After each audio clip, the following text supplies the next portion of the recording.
Boa tarde, eu sou o Aldo Ramos aqui, estamos no lançamento do nosso podcast, Escadas para o Sucesso, né? Então é um prazer estar com vocês aqui, nesse novo desafio. Estou aqui, confesso que estou com frio na barriga, né? Desse lançamento e vamos em frente, né? Então, o que significa, né? Qual que é o objetivo aqui desse podcast? Na verdade, nada mais é um podcast para a gente contar a história das pessoas, né? Para buscar mais informações, buscar conhecimentos, né? Nós queremos aprender aí com você, que é nosso convidado, né? A contar a sua história. E por que escadas para o sucesso?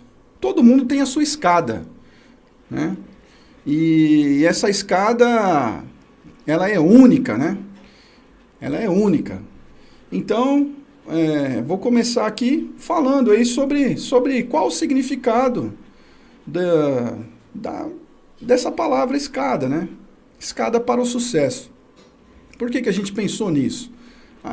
Nosso patrocinador oficial, que é a Escadas Especiais, né? Ela tá... Lá a gente tem uma necessidade de sempre, todo dia, estar aprendendo alguma coisa. E aí a gente gosta de brincar com esse assunto, né? Falar sobre as escadas, porque foi ela que, depois de uma longa história, nós chegamos a essa conclusão aí, começamos a desenvolver as escadas. Como começou essa história? Lá no passado, né? Comecei quando estava estudando ainda, né? Fazendo lá um curso lá de serralheria e tal, a gente tinha algumas ideias, né? Eu sempre tive a vontade aí de empreender, né? Então, passei por todo o processo, né? Escola, Senai, curso técnico, né? Depois um curso de engenharia, que é uma longa história. Mas aí a gente acabou fundando uma empresa chamada Grupo Somar, né? E aí depois a gente acabou criando, né, para poder explicar tudo isso daí. Essa Somar aí, ela tem uma missão, né? Tinha uma missão, que era o quê? Identificar demandas no mercado e desenvolver produtos que atendam essas demandas. Porque para uma empresa sobreviver, ela precisa ter uma demanda, atender uma demanda mal atendida no mercado ou descobrir, né, uma demanda nova. Então, hoje, com esses adventos, com todas essas tecnologias que existem aí, estão acontecendo muitas novidades no mercado, mas na época lá era um pouquinho diferente, né? E aí uma dessas demandas que nós identificamos, depois de sofrer bastante, né, uns 2 anos aí tentando empreender da primeira vez, a gente acabou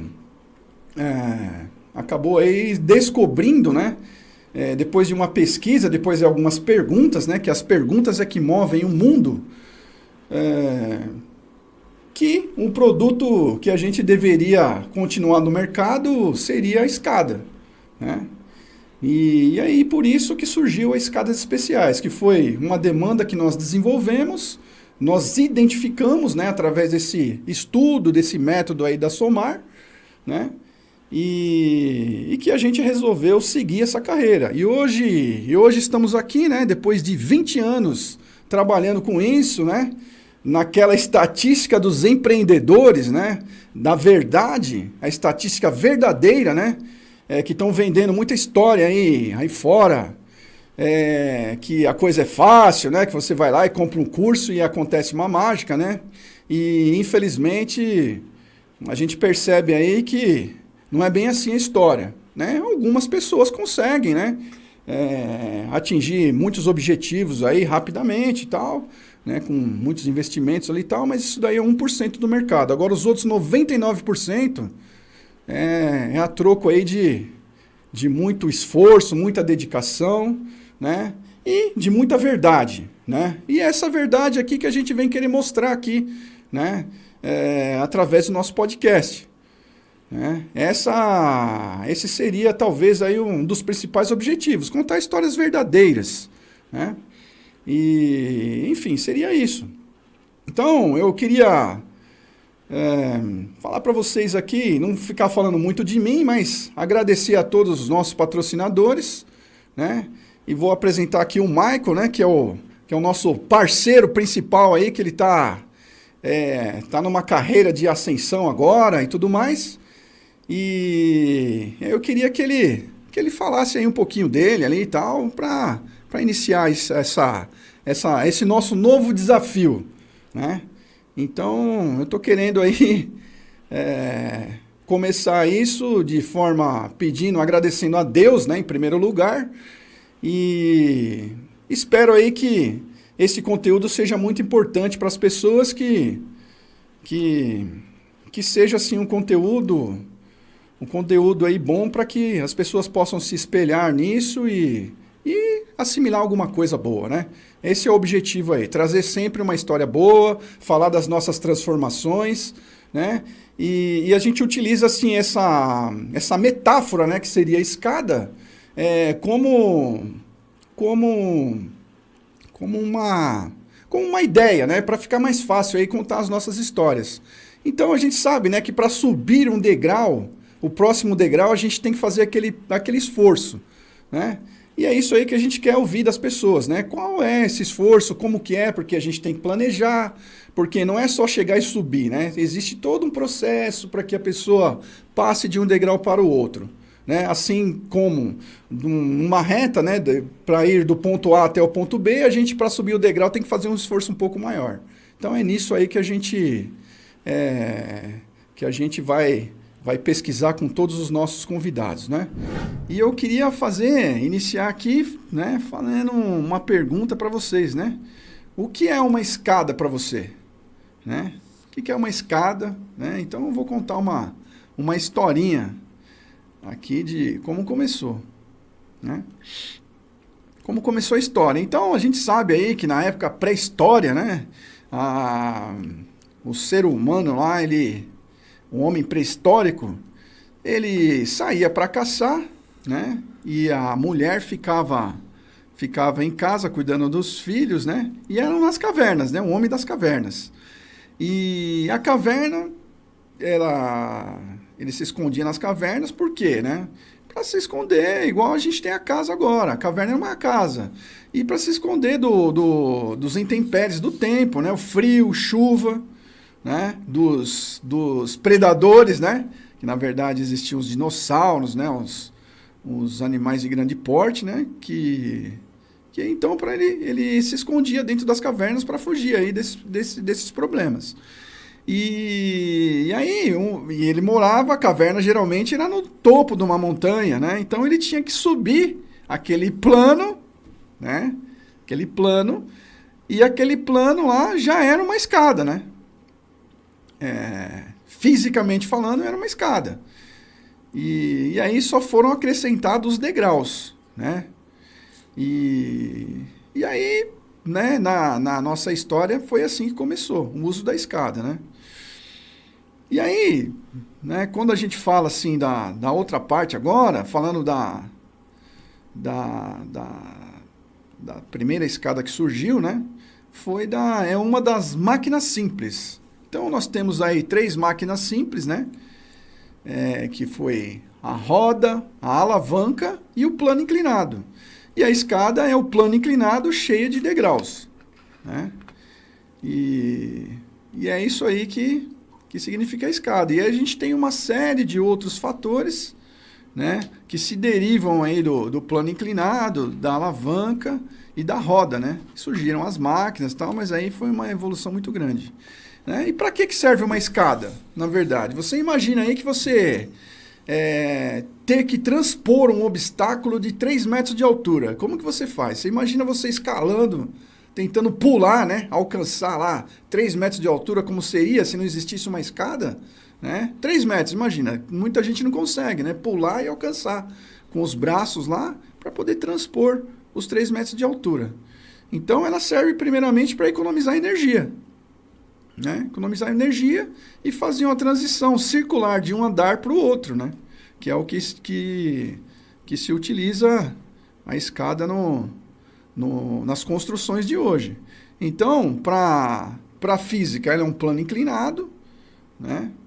para a arquitetura, ela é um elemento de circulação vertical que permite que você transite, né, de um andar para o outro dos edifícios, dos prédios, né? E no design de interiores ele também é um equipamento, né? É um objeto que tem que compor, né? Que antigamente as pessoas escondiam a escada, né? Tinha aqueles sobrados, né? Que eram as casas que tinham antigamente. E aí se escondia, colocava a escada, uma parede, e a gente transitava de um andar para o outro através dessa escada. E embaixo dela geralmente tinha lá um lugar onde guardava um depósito, um pequeno depósito, né? E também muitas vezes fazia um banheiro, né?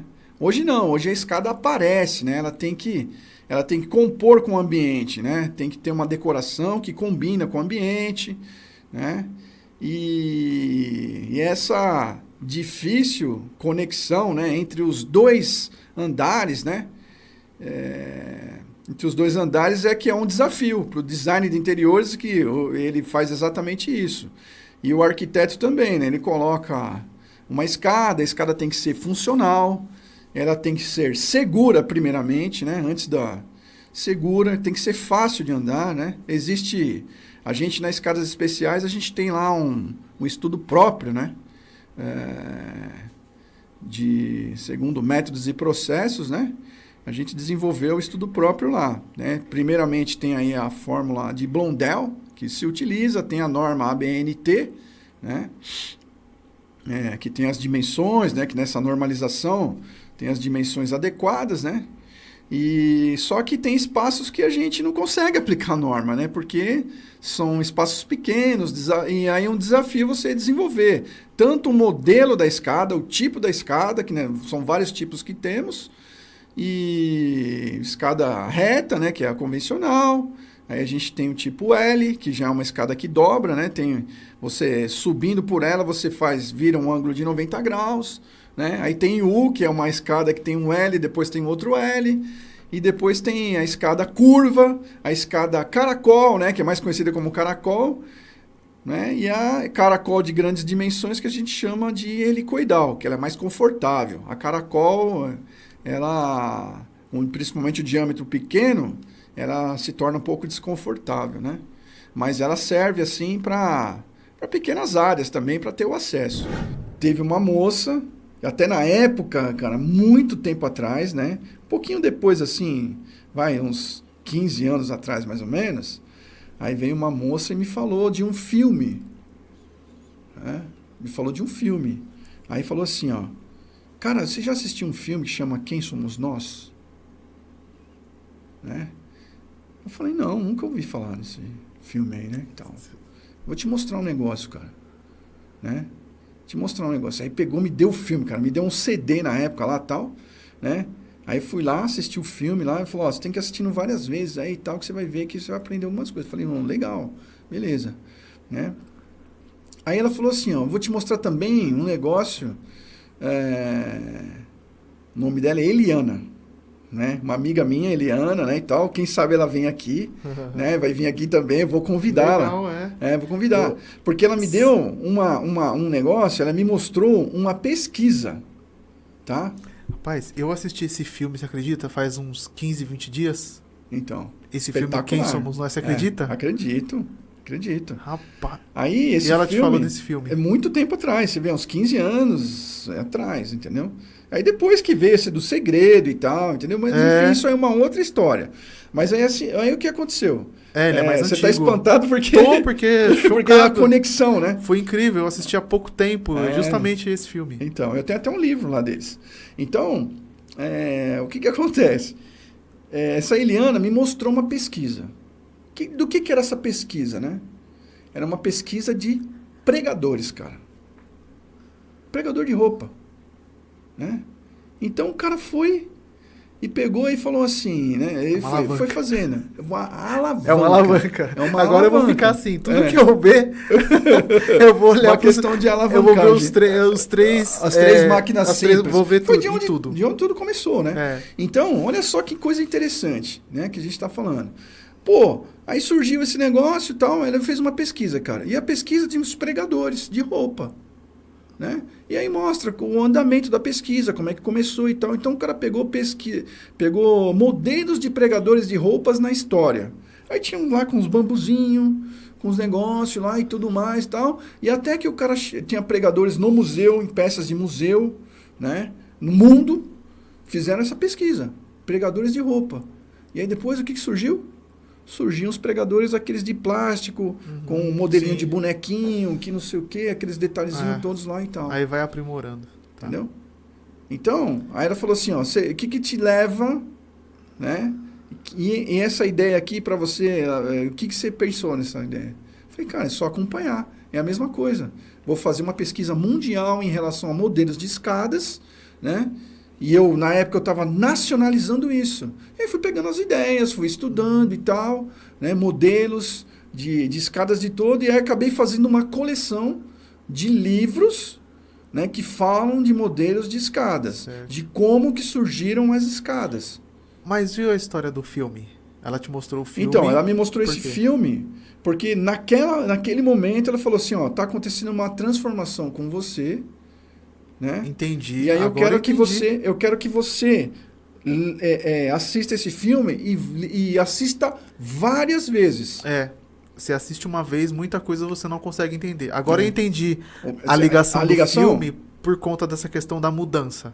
Exatamente. Essa fase toda, eu assisti porque eu tô bem nessa fase mesmo. Exatamente, é da transformação, né? Exato. E ali eu subi um degrau. Eu tô citando essa passagem, porque a subida do degrau foi esse pulo do gato que ela me deu. Com isso ela falou, eu falei assim, porque assim, cara, eu tava perdido. Por onde eu começo? Eu fiquei desse jeito quando eu assisti o filme. Então, assim, ó. Eu acho que pode ser até uma dica, só te cortando um pouquinho aí. Não, sem problema. Eu acho que pode ser até uma dica, porque o objetivo nosso do podcast é justamente atrair pessoas que querem empreender, querem subir um degrau cada vez mais, né, e avançar. E esse tipo de filme, ele tá no YouTube hoje. Tá no YouTube. Só pesquisar lá, Quem Somos Nós. Tem coisas fantásticas ali. Incrível. Nossa. O Aldo. Muito interessante. O Aldo. Sim. Inclusive, ó... É a voz do além. O Michael. A voz do além Nosso apareceu. querido Michael. Vamos lá, Michael. Porque, com base nisso que a Betana tá falando, eu tenho acompanhado o perfil dela também. Certo. E cada dia ela tá trazendo dicas para as pessoas, né? Para a audiência dela.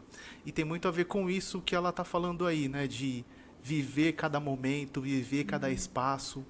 E se ela quiser falar um pouquinho sobre isso também, por que ela decidiu passar essas dicas também, acho que é interessante. Muito bom, muito bom. As pessoas estão desconectadas de si. E fica difícil você pensar em ajudar uma pessoa no design, fazer uma casa, fazer um projeto, se a pessoa não sabe o que ela gosta. Pois que ela quer. Imagina. Né? Então, eu comecei essa semana agora, depois de um insight que eu tive a respeito de um vídeo, que uma mentoria que eu assisti, justamente a falar um pouquinho sobre isso. Sabe aquela questão da sua mãe mandar você corrigir sua postura na cadeira? Daquela vozinha da sua mãe dizendo as coisas quando você era pequeno e que você entrava por um ouvido e saía pelo outro? Às vezes tem muita verdade ali, sabe? Tem a questão de você se permitir sentar numa mesa para comer. Colocar aquela louça que eu falo pela minha mãe, por exemplo, aquela louça do casamento que ela ganhou e que é só para visita, que é uma coisa linda e que vai ser a minha herança. Porque muitas vezes ela não recebe pessoas em casa com tanta frequência para utilizar aquilo e, ao mesmo tempo, ela não se permite usufruir. Então, a gente está se desconectando das coisas e não está se colocando no lugar de importância, entende? Pois é. São pequenas coisas, às vezes, de mudança no dia a dia que faz tudo mudar, que faz a energia do ambiente mudar. O primeiro post, eu acho que eu coloquei a respeito disso, foi sobre arrumar a cama. Aquela voz da sua mãe que dizia, arruma a sua cama, filho. Foi por aí. Por quê? Porque se você quer encarar a vida lá fora e dizer, olha, eu tô com medo, mas eu vou com medo mesmo para empreender. Então, vamos começar fazendo as pequenas coisas. Vamos começar... Eu quero arrumar minha vida, deixa eu arrumar minha cama. Eu quero ter qualidade de vida, deixa eu ter qualidade dentro da minha casa. Deixa eu me dar valor ao ponto de ver que, ao invés de comer encostada no balcão da cozinha, rápido ali, engolindo a comida de qualquer jeito, eu vou sentar e eu vou dividir aquela refeição com a minha família. Eu vou prestar atenção no que eu estou fazendo, eu vou sentir o gosto da comida, confesso que eu não sou aquela que mastiga as 30 vezes que a nutricionista e a dentista mandam, enfim. Mas é você saborear, sabe? É você se permitir estar no presente. A gente está muito ansioso do passado, a gente está muito preocupado com o futuro, mas a gente não está curtindo o presente. Pois é. Então, foi nesse sentido que eu comecei a fazer esses posts, a começar a falar a respeito disso, para que as pessoas comecem a se reconectar com elas e, ao mesmo tempo, com a casa delas. Eu vou te contar um caso muito engraçado de erro. Essa é para dar risada, essa é boa. Muito boa, excelente, na verdade. Eu estava numa obra estagiária de uma construtora que você conhece. Depois eu te conto que construtora que é. Estava eu lá inserindo o pedido da cerâmica. Tadã, entrei no sistema, tal, coloquei o pedido da cerâmica. Só que eu digitei um númerozinho errado. Uma letrinha, na verdade, que é o que determina a cor da cerâmica. E eu deveria ter pedido vaso sanitário com a caixa acoplada da cor branca, que é o padrão hoje no mercado. E eu digitei a letra errada e eu coloquei marrom vovó. Sabe aquele marrom que você tem na casa da vovó, que o bidê e o vaso, que nem é com caixa acoplada, é aquela com descarga de válvula, sabe? Pois bem, Aldo, chegou um caminhão na obra da Deca, cheio de vaso sanitário com caixa acoplada. O almoxarife passou o rádio para mim. Fernanda, tá na escuta? Falei, pode falar. Era Mazinho, o nome era Márcio, mas a gente chamava ele de Mazinho. Pode falar, Mazinho. Fernanda, dá um pulinho aqui no caminhão que chegou a louça que você pediu. Preciso que você confira. Ele não falou o que era. Pois bem, saí da engenharia, fui até o caminhão. Quando ele abriu o caminhão, que eu olhei as bacias, todas da obra inteira. A gente está falando numa ordem de quase 572 bacias no empreendimento ali na Moca. Eu olhei e falei, meu Deus. A gente não sabe o que faz, né? Eu pedi todas as louças da obra errado. Eu pedi inteiro, era um contrato gigante. Eu pedi toda a louça de bacia errada. Ao invés de pedir branca, eu pedi marrom. Aí, mandamos voltar, o caminhão não recebemos. Liguei na Deca, liguei para suprimentos, falei com o meu chefe. Meu chefe falou, não, calma. Aí, esse assunto se estendeu até a diretoria de obras. Foi eu, meu chefe, o meu gerente, tudo lá na diretoria. Eu fui a primeira a entrar, o diretor falou individualmente com cada um. E eu achei que eu ia ser mandada embora. Eu tinha certeza que eu ia ser mandada embora, porque eu fiz um erro absurdo. Eu troquei uma letra e ninguém percebeu. A Deca não percebeu, né? O fornecedor não percebeu, o diretor... Logística, a logística, nada. Ninguém percebeu que a construtora não comprava marrom, mas produziu... Deve ter essas bacias até hoje aí, numa casa de material de construção. Deve ter, porque tinha tanta bacia no caminhão que foi para revenda. Se vocês forem numa casa de material de construção, com certeza vocês vão encontrar uma bacia do meu pedido. Ficou marcado. Ficou marcado.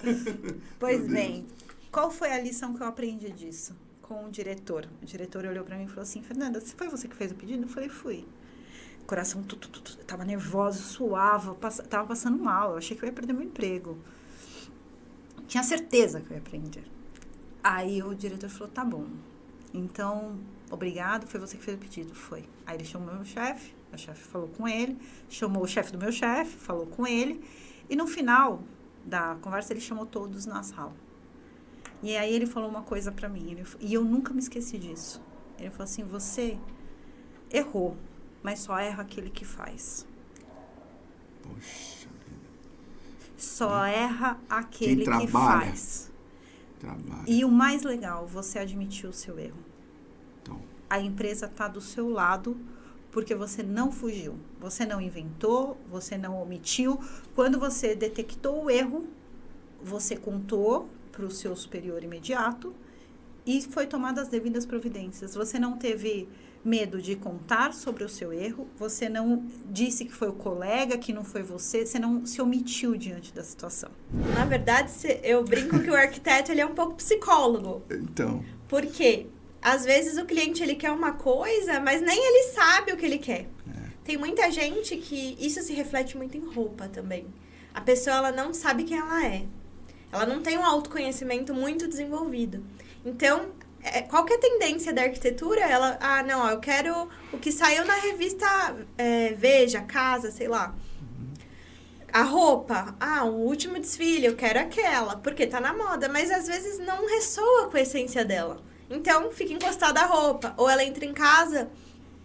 Eu tive uma cliente que ela tinha uma casa sensacional. Sensacional. Mas ela falou assim, eu não consigo ficar em casa. Porque a casa dela foi feita por um arquiteto, uma casa de revista.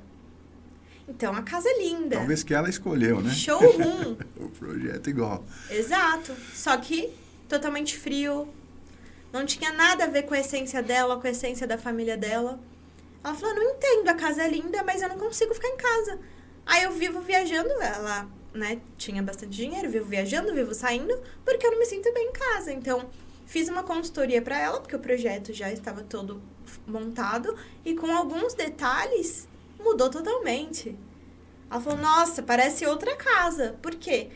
Trouxe detalhes, e aí a gente entra com a neuroarquitetura, do subconsciente dela, do que cada elemento vai trazer para o cérebro dela, porque ela trabalhava home office. Então, você imagina, aí é um outro ponto. Trabalhar no local Onde mora? que você mora. Porque o seu cérebro, se você não souber separar certinho, o seu cérebro, ele buga. Ele não vai entender. Ele fala, opa, peraí, aqui é para trabalhar, para produzir ou é para descanso? E aí, no dormitório, por exemplo, trabalhar na cama, gente, pelo amor de Deus, não façam isso. Porque, e é o que o empreendedor ele começa, que nem você comentou sobre alugar um espaço. Às vezes a pessoa não tem dinheiro nem para pagar um coworking. Ela vai trabalhar em casa. Mas aí ela, eu não consigo produzir, não sai, não sei o quê. Mas por que será? Ela tá trabalhando de pijama, o cérebro tá entendendo que ela tá descansando na cama. Imagina o sono. Então, não, você tem que se arrumar como se você fosse sair para trabalhar. Você tem que sentar numa posição ereta, de preferência com a luz do sol, porque os neurotransmissores, eles vão entender que, opa, momento de estar acordado, momento de estar focado. Aí, à noite, acabou o expediente, luz baixa, luz amarelada, coloca um aroma que vai te acalmar, toma um banho quente, vela. Por quê? O ser humano, né, na evolução, tá acostumado com o pôr do sol e depois fogueira. Então, seu cérebro, na hora, já vai entender, opa, tá na hora de desligar. Então, aí sim, aí começa a desligar. Porque senão, imagina, você tá trabalhando na cama de pijama sem tomar banho, nem levanta, só levanta pra comer no banheiro, aí não trabalha direito. Aí, você come, vai dormir. Aí, você vira pro celular, põe o notebook assim do lado, fica com o celular, que é tela azul, até a hora de dormir. O cérebro não entendeu que era pra ficar focado, não entendeu que era pra desligar, bugado. Tela azul do Windows. E aí, você vai dormir, não consegue dormir direito, não consegue descansar, porque o cérebro ainda tá ligado no trabalho. Porque ele não entendeu que era pra desligar. Então, parece uma coisa boba, o ambiente. Mas o ambiente, ele influencia muito. Então, se você não souber ali as artimanhas para conseguir fazer ele ter estalos, você vai acabar não conseguindo produzir, não conseguindo descansar, não conseguindo entrar na alta performance que você deseja para sua vida, na qualidade de vida. Porque o que é alta performance? O pessoal acha que alta performance é trabalhar muito. Não, é trabalhar com qualidade para você ter tempo de qualidade na sua vida. Colocar o nome na minha empresa de Estúdio Amanda Kai, eu acho que para mim é mais do que deixar a marca como uma pessoa. É trazer para a empresa todo esse senso de família e pertencimento. Porque é com isso que eu trabalho, né? Eu trabalho com famílias que estão sendo construídas ali naqueles ambientes. Eu trabalho com esse senso de pertencimento, esse senso de segurança. E para mim, a minha família, que é a família Kai, que é pequenininha, né? Mas ela transmite esse senso de segurança, de lar, né? A minha família é o meu lar, então trazer o nome Kaia, né? Estúdio Amanda Kai é mais do que só deixar uma marca. É trazer toda essa ideia de família, de lar e de pertencimento e de acolhimento para o escritório, para os meus projetos, que é isso que eu quero poder proporcionar para os meus clientes através dessa construção, junto com eles, do lar deles. Nossa, que maravilha, né? Então, por exemplo, ó, eu aqui estou percebendo, quando você fala, né, dessa identidade, né, que deixa ser não a identidade visual, mas a identidade da sua família, dos seus ancestrais, né, de toda essa questão, porque outro dia eu ouvi falar, né, de quantas pessoas, né, que dos nossos ancestrais tiveram antes da gente para a gente ter chegado aqui, né? Então é uma coisa absurda, assim, é uma coisa que a gente não pensa, né? E aí você quando fala assim, ó, vou trazer um nome da família, né? Aí você está fazendo o quê? Você está fazendo uma homenagem, né? Para os nomes, nossa, é uma maravilha, porque assim, é cheio de significado, né? Cheio de valor, né? De valores, né? E você falou agora, o projeto que você faz é um lar. É um lar. A intenção é que ele o plano de fundo para um lar, então, que é o nosso porto seguro, né? Então, que isso daí se traduz numa coisa, né? Cada um tem o seu significado, mas eu percebo assim, ó, que você vai lá, você dá uma viajada assim, ó, você consegue falar onde você foi? Que é muito interessante, eu queria entender, né? Porque é profundo. Quando eu era adolescente, a gente passou por algumas dificuldades financeiras, acho que como quase todo mundo, família brasileira. E a gente, em determinado momento, a gente teve que se separar enquanto família. Então, meu irmão estava fazendo faculdade em Ilha Solteira, a minha mãe foi morar com uma tia dela, meu pai ficou morando um tempo onde ele trabalhava e eu fui morar com a minha avó. E apesar da gente estar todo mundo bem, esse núcleo, né, que é ter uma casa, que é ter uma família, todo mundo junto, ele acaba fazendo, não falta assim, eu sofri, mas eu entendi o quão importante é. E até estava te contando, né, que recentemente meu pai teve um AVC e isso também uniu muito a gente. Então, eu fui para esse lugar de lembrar dessa trajetória toda, né, que a gente sempre foi uma família, graças a Deus, bem estruturada, bem unida. A gente teve essa questão financeira que a gente teve que se separar, ainda assim com muita qualidade de vida, e depois a gente conseguiu voltar a morar todo mundo junto. Então, eu acho que a partir daí vai criando esse senso do quão importante é ter uma casa, o quão importante é ter uma casa que reflita ali a rotina da família, né? Que reflita quem são as pessoas naquele local. Então, eu fui para esse lugar de lembrança, assim, que a gente vai... Quando a gente vai conversando com outras pessoas, né? Aqui a gente vai entendendo até por que eu gosto tanto de trabalhar com design de interiores voltado para residências, né? Então, é mais ou menos por aí. Nossa, porque da forma que você fala, né? Você está resgatando, né, aquele processo, né, familiar, assim como algumas coisas que acontecem, né? Você vê essas marcas famosas como a Coca-Cola, por exemplo, né? Que é aquele momento feliz, né?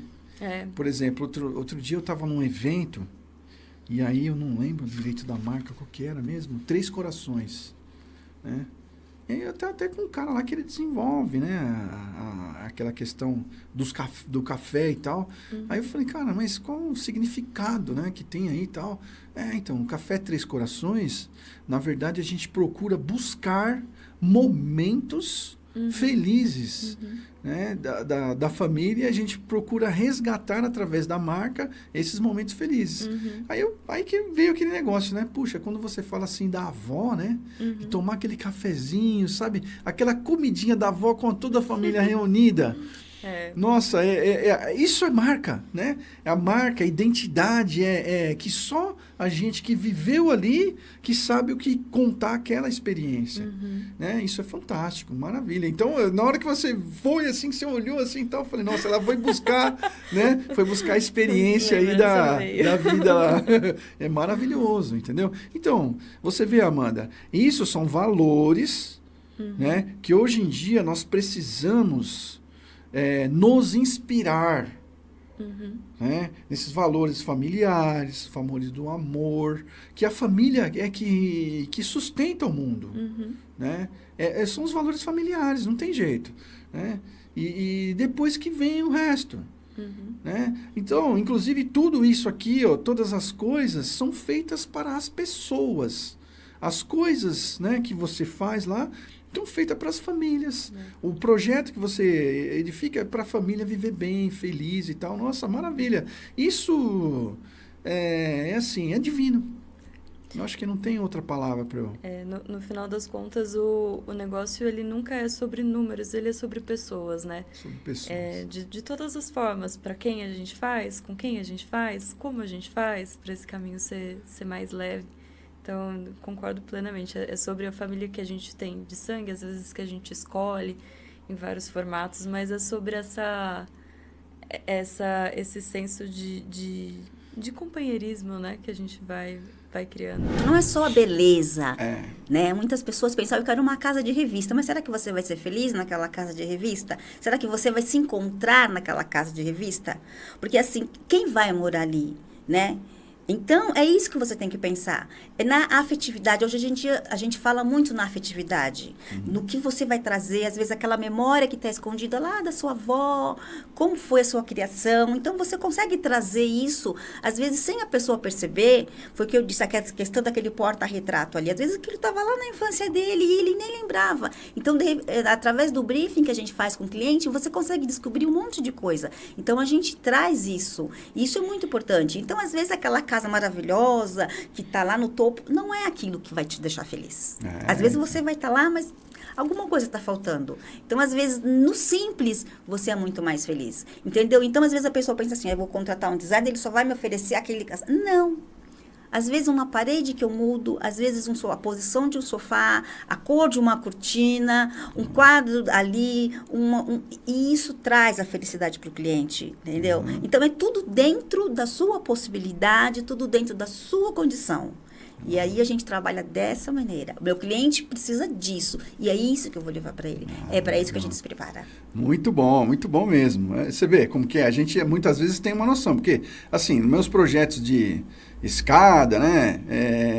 Assim, para engenheiro, né? Meio quadrado. Eu posso falar. Mas assim, aí é que eu fui aprendendo, né? Com tudo isso, né? Trazer o emocional da pessoa. Nossa, como que ela vai se sentir aqui ao transitar por essa escada? Né? Será que essa cor aí, será que vai ficar legal? E aí a gente auxilia os arquitetos, né? Nosso posicionamento é assim, a gente entra como um auxiliar, né? Para esses projetos aí de arquitetura, inclusive, né? Ou seja, ele pensa aí que a gente imagina, solta a criatividade, né? Em cima da coisa e a gente tenta fazer acontecer. Faz né? acontecer. Exatamente. Aí tem esses projetos aí de escadas bem helicoidais, né? Com formas orgânicas, formas curvas, né? O pessoal está gostando bastante hoje. A gente consegue fazer legal. Mas assim, mas aquele projeto, aquele produto, ele tem que ter uma alma.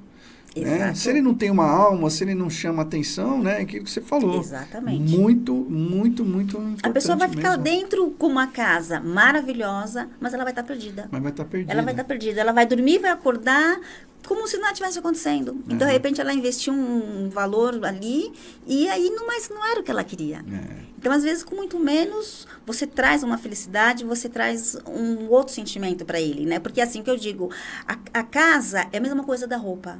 Você tem que vestir. Vestir, verdade. Você tem que vestir, você tem que se sentir bem. Sentir então, de repente, bem. o que é bom para você não é bom para mim. Né? Então, a sua casa, às vezes você entra numa... Nossa, mas tá estranho aqui. Por quê? Porque não é para você. Não adianta você ir na casa do outro e dizer, nossa, mas às vezes não é aquilo que você quer. Né? Então, você precisa vestir e você precisa se sentir bem. A casa, a gente precisa vestir da mesma maneira que a gente veste uma roupa. O branding, né, esse gerenciamento da marca, teve até esses dias uma pessoa me perguntou no direct do Instagram, né? Você acha que o branding é uma coisa muito elitizada? Eu falei, olha, as pessoas veem como uma coisa muito elitizada, né? Que você só consegue ter um branding depois que sua empresa já estiver faturando muito. Mas, na verdade, é o contrário. Sua empresa nem vai sobreviver, nem vai crescer se você não pensar nisso antes. E não precisa ser uma coisa cara. Se é uma coisa assim tão da humanidade, tão seu, tão meu, tão de todo mundo, basta que você entenda que mensagem, que sentimento, que direção você vai tomar. E aí você pega isso nos pequenos elementos. Se você, por exemplo, tem um negócio que ele é muito natureza, né? Que você quer muito mostrar o lado sustentável da coisa. Você não vai pôr um copo de plástico para o seu cliente, porque é sustentável. Então, você põe alguma coisa de madeira. Você vai escolher um certo assento para o seu cliente sentar, você fala, poxa, isso vai trazer a ideia da natureza, do sustentável. Na hora que você vai escolher um fornecedor, você escolhe um fornecedor que tenha essa veia mais sustentável. Então, assim, às vezes a gente vê que quando o empreendedor ele não pensa nessas coisas, ele só copia o outro. E na hora que ele vai implementar, porque ele não sabe a estratégia do outro, às vezes esse outro é um grande, né? Ele não sabe a estratégia do outro, então fica tudo esquisito.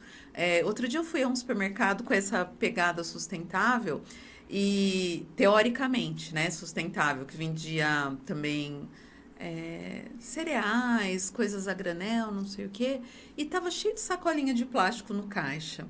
Falei, poxa, é tão simples, ele poderia ter colocado um saquinho de papel, já que ele está com essa veia do alimento natural, orgânico, etc. E aquele papel não ia custar mais que o plástico. Ele só precisava estar coerente.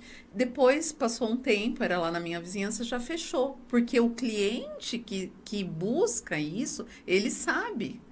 Ele fala, não, isso aqui tem coisa que não está combinando. Então, o mercadinho, na hora, ao invés dele olhar lá uma rede grande, um Supermarché, um Oba, ele fala, tá, o meu mercadinho, ele quer o quê? E aí, ele sabendo disso, tendo todas as referências, todo o repertório, sendo fiel a ele mesmo. Porque ele sabe, se a pessoa, por exemplo, já tem isso, ele já sabe. Às vezes, ele só não implementa porque ele fica olhando para fora. E também não pensou nesse aspecto da estratégia, porque ele achou que era elitizado demais, ele tinha que pensar somente na contabilidade, na coisa prática. Só que as marcas precisam ter um diferencial desde o começo para sobreviver. Eu queria colocar aqui, ó. Vamos colocar um episódio então aqui, vamos ver aqui algumas coisas. Por exemplo, primeiro aqui, ó. Vamos colocar a capa do livro para mostrar, né? Falar um pouquinho sobre o seu livro, para dar já uma introdução aí. Sim, o livro tá aí. Essa foto aí, ó, é um amigo meu chamado Marcos Regadas. Ele tem esse helicóptero, ele é do Maranhão. E ele ofereceu o helicóptero para mim, falou, não faz eu vou com o meu helicóptero aí. E a ideia minha, ele perguntou qual era a ideia. Eu falei, a ideia é o pôr do sol em São Luís do Maranhão. Então é a praia de São Marcos. Nossa, hein? E o helicóptero que eu estou voando lá, e ele estava num outro helicóptero que ele tinha, fazendo com um fotógrafo, que é o Meirelles Júnior, fazendo essa foto aí da capa.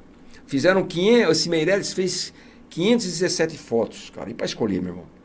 Porque o Meirelles é um cara que faz muitos livros de fotografia, é um cara que viajou para a Europa fotografando, entendeu? Nossa. Um cara muito conceituado, então. E aí fez e me presenteou, não quis, né? O O Marquinhos emprestou helicóptero, o Meirelles fez as fotos de graça e tal, né? Graças a gente ter uns amigos bons aí. E acabou que saiu essa capa que é o Pôr do Sol lá em São Luís do Maranhão. Ah, nossa. E o livro chama Vó é a Segunda Melhor Coisa do Mundo, porque é aquilo, eu tenho comigo que a mulher é a primeira melhor coisa do mundo, né? O Jô Soares, ele pega o livro e fala assim, ele está lançando um livro, Vó é a Segunda Melhor Coisa do Mundo, eu me pergunto qual é a primeira e tal. Quando ele me chama lá, que eu vou lá, ele me cumprimenta e tal, a gente senta, né? Ele fala assim, eu presumo que a primeira seja o sexo, ele fala. Aí eu falo, a primeira é a mulher como um todo, incluindo o sexo, claro. Aí ele com aquele jeito dele, né? É evidente, né? Ele fala, é evidente e tal, isso, aquilo. Porque é exatamente isso, eu falo que, cara, eu fui operar as amígdalas com 27 anos, eu pedi anestesia geral. O médico falou, não precisa. Eu falei, então eu não quero. Ele falou, então tá bom. Eu apaguei, meu irmão. Depois eu acordei falando besteira pra caramba, que eu tava zureta, com anestesia geral. Minha filha, a Thaísa, mais velha, quando estava com 3 aninhos, operou com local, entendeu?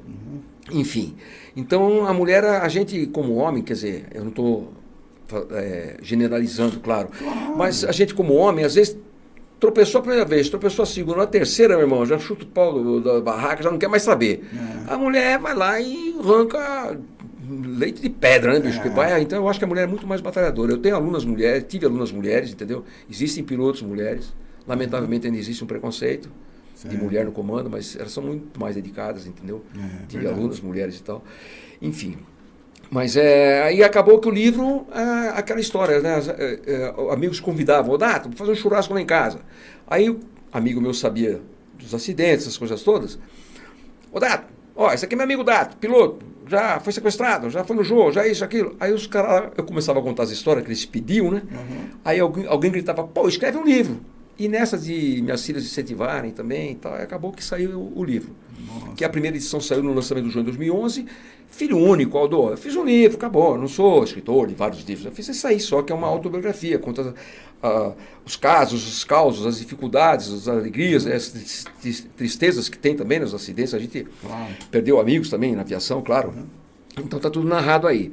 Então, não havia pretensão de fazer isso virar. Era só um livro, acabou. Certo. E o pessoal cobrando.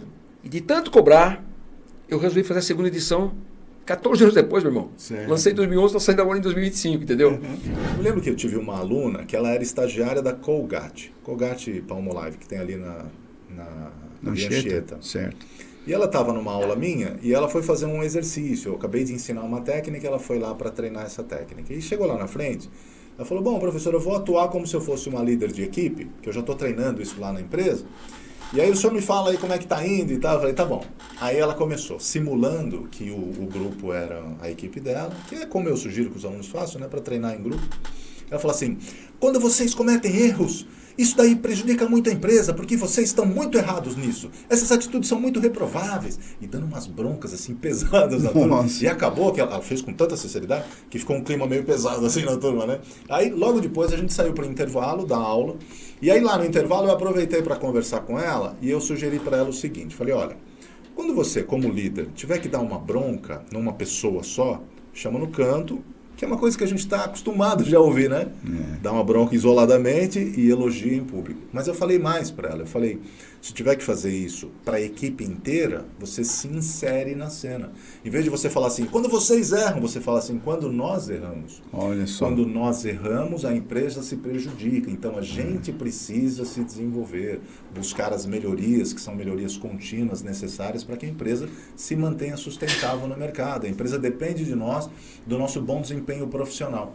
Você, como líder, deve se colocar na cena, deve se colocar no meio, porque você não é a pessoa inspiradora da equipe, então você se coloca na cena. Mesmo que você não tenha sido responsável pelo erro, mas você usa a sua influência de maneira positiva e isso sai na comunicação. Tem que saber usar bem a comunicação. Existe, então, a comunicação do líder. É por isso que o nosso curso trabalha também esse enfoque de liderança.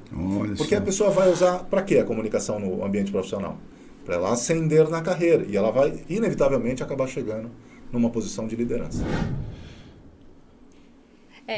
Esse projeto, eu fiz ele antes da pandemia, então era uma sala de reunião, onde eu apliquei a madeira para trazer um conforto maior para os colaboradores, trouxe um pouco de iluminação indireta para representar a identidade da empresa com um formato curvo, o cimento queimado, que também fazia menção à expectativa do estilo que os clientes buscavam, trouxe a lousa na lateral da televisão para que durante uma reunião fosse explicado eventualmente alguma coisa. E isso foi pré-pandemia, e depois, no pós-pandemia, eu trouxe uma outra foto onde eu entendi que tinha uma necessidade muito grande de não só ter as salas de reunião de grandes equipes, como as cabines menores,